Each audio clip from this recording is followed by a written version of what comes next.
Hey, we're going down with the floors, and these are homegrown, and you know what that does for our carbon footprint. They say an eco-friendly house can't be built in 150 days for $150,000, and I say it can. I'm Alan Smith. Join me as I push the limits with time, budget, and creativity with the Garden Home Challenge, exclusively on ehowhome. Got an exciting day today with the floor going down. What's a house without a floor? You see the first thing that went down here is this paper or laminate, which serves as a vapor barrier. What we're trying to do here is put down a floor that is actually going to not buckle. You know, we had to cut some expenses here, and we're using number 2 grade flooring. These are 6-inch boards of pine, and you can see they're tongue and groove. So here's the groove on this side, and here's the tongue on that side. And then if you look, this is the top part of it, and boy, I wish that all of it looked like this, but we got a lot of knot holes. Again, that's why we got such a good deal on it, because we bought number 2s. Then on the underside, you'll see that there's this groove cut here and a groove cut there. That's to help keep the wood from actually buckling. It sort of breaks the grain, if you will, and so it's going to keep the floors from buckling and keep them very smooth.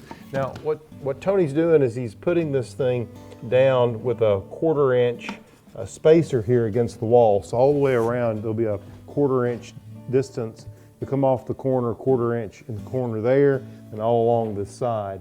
And this is our north-south axis. So from the front door to the back door, you're going to have all the boards running in this direction. And then in the kitchen and in this guest room, we'll have them running the same direction. And if you look up above us, you'll see that the upstairs faux finish floor of the ceiling shows that same direction of flooring. You can actually let it run any direction you like. In fact, I may change my mind a little bit, and we may want to run the boards this direction. I want to give each room the illusion of it being as large as it possibly can.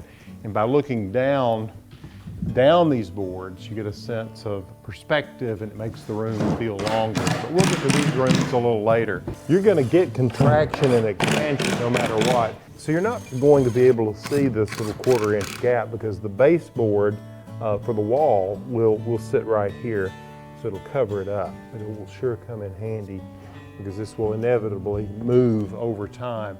Now, the final finish on the floors is going to be paint. I'm going to paint the floors, so that's why it didn't bother me to have to come in and maybe use some of this wood that's got more knot holes in it than I really want. We'll have to come through with a wood putty and fill in some of them, sand them off, and then we'll have to figure out the color. But that's a different story. If you're enjoying following what we're doing here with this house, check in with us regularly and make sure you subscribe to ehowhome.